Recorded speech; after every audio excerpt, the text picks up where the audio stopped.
¿Cómo les va? Buenas tardes. Bienvenidas a aquellos que no vienen siempre y igualmente bienvenidas a aquellas que transitan esta casa todos los días. El agradecimiento a Ela, a Natalia Gherardi, a Aide Virgin por haber decidido que este evento se haga en esta casa, y el agradecimiento como una más del claustro de la comunidad de la Facultad de Derecho por permitirnos volver a ver a colegas que vemos cada tanto, a las invitadas especiales y también a las magistradas de todo el país.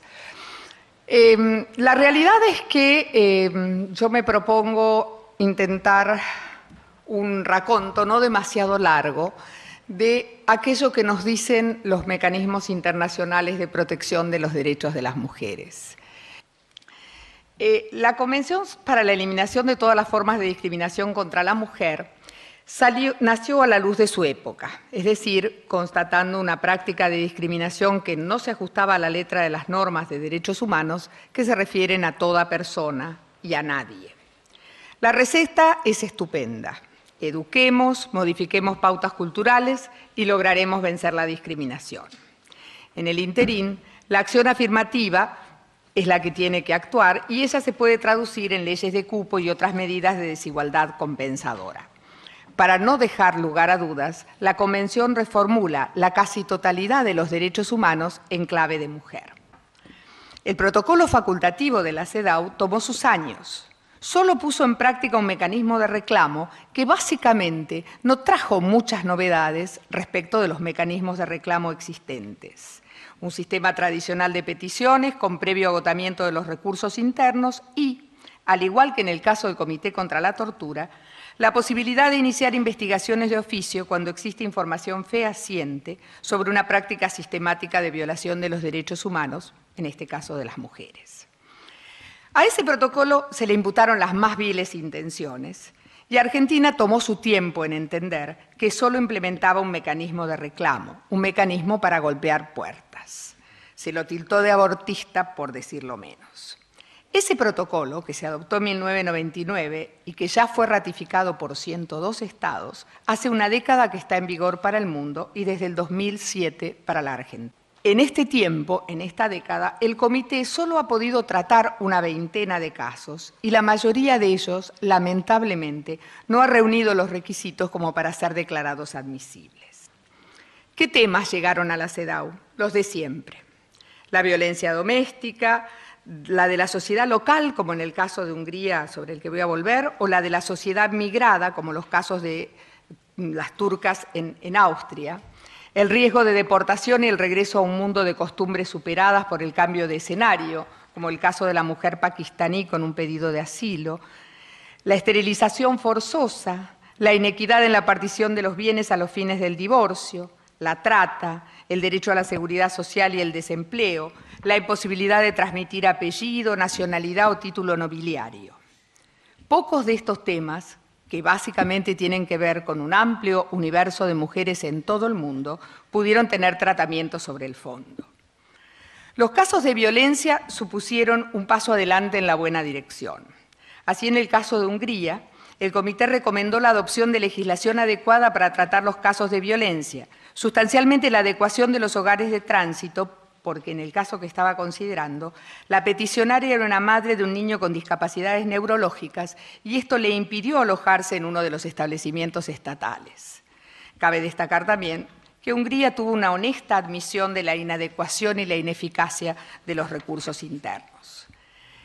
Sin embargo, el comité no se pronunció explícitamente sobre una de las cuestiones planteadas por la peticionaria que no dejaba de establecer cierto interés en nuestro tema, y esto es sobre el proceso continuo de violencia que suele darse en estas situaciones y que la peticionaria acreditó con 10 certificados médicos en relación con episodios de violencia grave, incluso después de abandonar la residencia familiar. El último de los casos de violencia que está publicado por el comité es un caso en el que están presentes todos los clichés del tema, incluida la visión machista de algunas de nuestras colegas de género, y es un caso de violación. Pero no es un caso de violación de un adolescente, de una población marginal, pobre e ignorante, sino que es el caso de violación de una señora que era la directora ejecutiva de la Cámara de Comercio e Industria de la ciudad de Davao, en Filipinas. Y la violación, según ella lo alegó, había sido llevada a cabo por el presidente de la Cámara. Estamos hablando de una mujer de más de 40 años violada por un señor de 60 años. Las denuncias se hicieron, se tardaron 80 días en detener a la persona sospechosa y 8 años estuvo el expediente en primera instancia. En esa primera instancia hubo una serie de peritajes, hubo peritos en victimología y traumas por violación, todos los cuales llegaron a la conclusión de que básicamente la peticionaria, o sea, la víctima en este caso, sufría un trastorno por estrés postraumático a causa de la violación, con todos sus detalles. Y a estos 2 peritajes se sumaron 2 testimonios. El del camarero del lugar donde la señora había sido violada, que dijo que no había escuchado gritos. El del señor de seguridad de la puerta del lugar donde había sido violada, que dijo, a mí no me señalaron a la atención ninguna situación extraña, y el del propio acusado, que como no podía ser de otra manera, lo que dijo es que había estado coqueteando con él en los últimos años.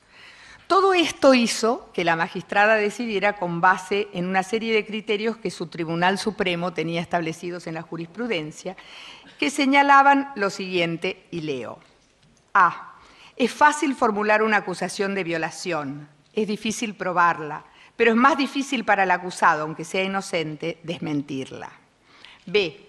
Habida cuenta de la naturaleza intrínseca del delito de violación, en el que normalmente solo intervienen 2 personas, el testimonio de la demandante debe examinarse con la máxima cautela. C. Las pruebas de cargo deben sostener o sucumbir por sus propios méritos y no pueden hallar fuerza en la debilidad de las pruebas de la defensa. Con estos criterios en la mano, el tribunal, que era básicamente una jueza, cuestionó la credibilidad del testimonio de la autora y concluyó que las pruebas presentadas, en particular su propio testimonio, que evidenciaba una conducta un poco contradictoria, porque en algún momento parecía haber sido muy fuerte para enfrentar a su agresor y en otro momento no, con base en esto, la jueza dijo que esos testimonios dejaban demasiadas dudas en la mente del órgano judicial como para alcanzar la certeza moral que se requiere para justificar una condena. El comité consideró el caso, porque los recursos internos estaban agotados, y se dedicó a trabajar sobre el tema de las supuestas falsedades y estereotipos de género sobre la violación y las víctimas de violaciones que habían servido de base a la sentencia del Tribunal de Primera Instancia y que habían representado, junto con la absolución del acusado, lo que se planteaba en la petición como una nueva victimización. Declaró admisible el caso, consideró que dentro del artículo 2 del protocolo estaba el derecho a obtener reparación y puso de relieve que la aplicación de estereotipos afecta el derecho de la mujer a un juicio imparcial y justo y que el Poder Judicial debe ejercer cautela para no crear normas inflexibles sobre lo que las mujeres y las niñas deberían ser o lo que deberían haber hecho al encontrarse en una situación de violación, basándose únicamente en nociones preconcebidas de lo que define a una víctima de violación o de violencia basada en el género en general. Todo el análisis posterior del comité es un análisis entre el consentimiento y la resistencia. Si no puso resistencia, quiere decir que consintió. Digo, el consentimiento a la conducta sexual no deseada. La referencia a estereotipos sobre la sexualidad masculina y femenina que se apoyan bastante más la credibilidad del presunto violador que la de la víctima.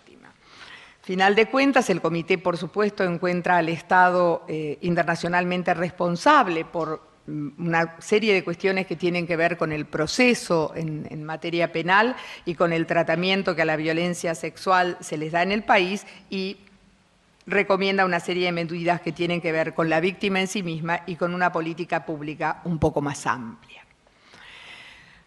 Además de estos casos de violencia, el comité tuvo ante sí una serie de casos que tienen que ver con la inadecuación legislativa respecto de la igualdad de las mujeres en relación con la titularidad de derechos. Un primer caso, el primero de todos los casos que llegan al comité, que fue planteado en el 2002 y que fue resuelto un par de años después, plantea básicamente el tema de la división de bienes en razón del divorcio. Es el caso de una alemana que plantea que cuando se casó tenía profesión, arte u oficio y que era muy conocida en él y que hizo un pacto marital por el cual ella se iba a dedicar a cuidar la casa y los hijos, y en tanto que el marido iba a ser el que se dedicara a la manutención económica del hogar. Cuando se divorcian, obviamente él se quiere llevar todos los bienes y ella dice, y a mí me toca una parte de esta sociedad. Bueno, el tema no pudo ser tratado básicamente porque no hubo agotamiento de los recursos internos. Después tenemos una serie de casos que resultan inadmisibles ratione temporis por haber sucedido los hechos con anterioridad a la entrada en vigor del protocolo, que tienen que ver con la incapacidad de la transmisión de nacionalidad por parte de la madre, el caso de una colombiana, la imposibilidad de transmitir títulos nobiliarios por la vía materna, el caso de una española que quería ser condesa de Bulnes y que el título de conde de Bulnes se lo lleva a su hermano menor, porque la ley española no habilita a las mujeres a ser las primeras en estas cosas. Y también el caso de la transmisión por apellido materno de un grupo de francesas que querían que sus hijos tuvieran el apellido de ellas en lugar del apellido de los hombres con quienes los habían procreado. Si allí nos quedamos, y hasta allí llegan los casos publicados en el comité, hay 3 o 4 conclusiones que yo me animaría a recalcar. La primera, y es la obvia, es que siempre es mejor tener un sistema de reclamo, aunque podamos predicar de él un montón de críticas, que no tenerlo. Y entonces, bienvenido el sistema de reclamos de la CEDAW, sobre todo por el alcance universal que este sistema puede tener. En 100 estados del mundo este sistema está en vigor y este no es un dato menor. El segundo es que básicamente en los casos de inadecuación legislativa, que son estos últimos a los que me he referido, ciertamente parece estar ausente lo que podríamos llamar el litigio estratégico, es decir, la construcción de un buen caso con mucho cuidado y con mucho primor armado en el ámbito nacional, como para que cuando llegue a la esfera internacional podamos tener las chances de una recomendación que a su vez pueda volver al ámbito interno y que permita hacer espacio a los cambios. En los casos de violencia, quizás uno tendría que pensar si no podría pensarse en algún procedimiento de tipo sumario, porque lo que parece claro es que en el 99% de los casos de violencia en este sistema y los que aparecen en el ámbito interno, es que básicamente el acceso a los recursos adecuados y efectivos de jurisdicción interna torna muy gravosa la situación para la mujer, porque básicamente tiene que invertir un tiempo del que no se dispone para después poder tomar una decisión correcta en este esquema. Y en el mismo sentido, en los casos de violencia, creo yo que las situaciones de violencia son, cuando menos, situaciones complejas. Si uno podía pensar que el tema de la esterilización, aun cuando le hubiera permitido al comité poder decir algo al respecto, deja algunas dudas respecto del empleo de esta caracterización que es propia del derecho penal entre lo permanente y lo continuo, quizás el cuadro de violencia pueda, cuando menos, ser caracterizado como una situación compleja, en la que cada episodio pueda ser considerado individualmente, pero que todos juntos evidencien algo que va más allá. Digo, que evidencien un cuadro de violencia. El episodio de violencia es una cosa, el cuadro de violencia podría ser la sumatoria de una serie de actos individuales que permiten establecer ciertamente un patrón sustentable y que, como tal, debería de permitir su tratamiento por los órganos de control. En fin, estos son solo unos comentarios provisionales sobre una agenda que indudablemente se enriquece bastante cuando no solo tratamos los casos que se ventilan ante la CEDAW, sino que pensamos en los casos a la luz de las recomendaciones generales o de las observaciones generales del comité, que en definitiva son también las que marcan la ruta de los estados cuando adoptan política pública. Muchas gracias.